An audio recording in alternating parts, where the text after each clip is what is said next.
Bale, ito. May panibago tayong re-repair. Inverter na naman. Ayan, yung tatak niya. Ayan. 86.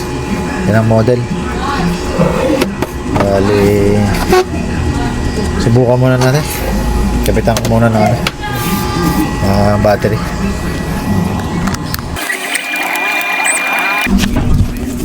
Bale, ito. Naka-set na siya. Nakalagay na yung natin.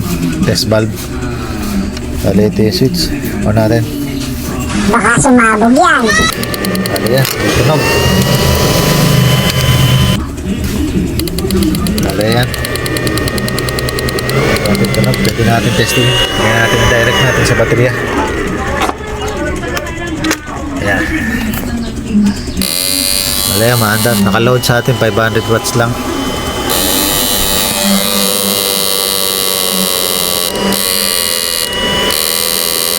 May iba tunog. May hina. Talagyan natin.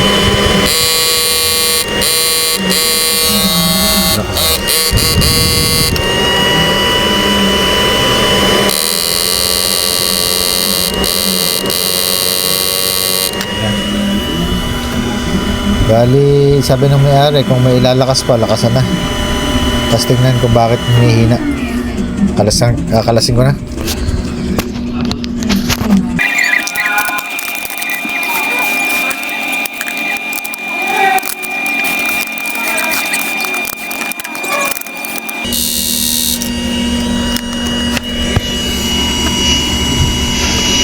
Bale, ito okay na.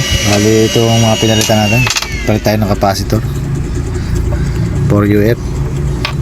Ito lakasan, pinalitan na natin. Yung trimmer, pinalitan din natin. Inalis natin to. Tapos yung socket dito, tinanggal natin. Direkta na natin yung high and low kasi ito. Bali, tinanggal na rin natin. Bali, ito na yung kinakain niya sa baterya ngayon. Simulan natin yung blower. Hindi maingay. Bali, ito. Tuto ko na lang. Bali, yan.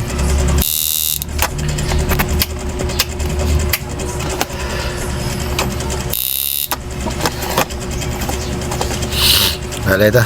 On ko na. 754 watts, 62 ampere. Naka 2,000 watts tayo.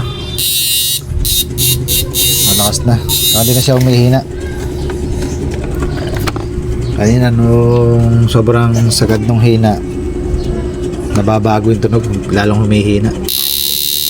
Ayun, diretso na ngayon. Hindi na siya nababago. Bali, sa problema nung 86 na to, okay na.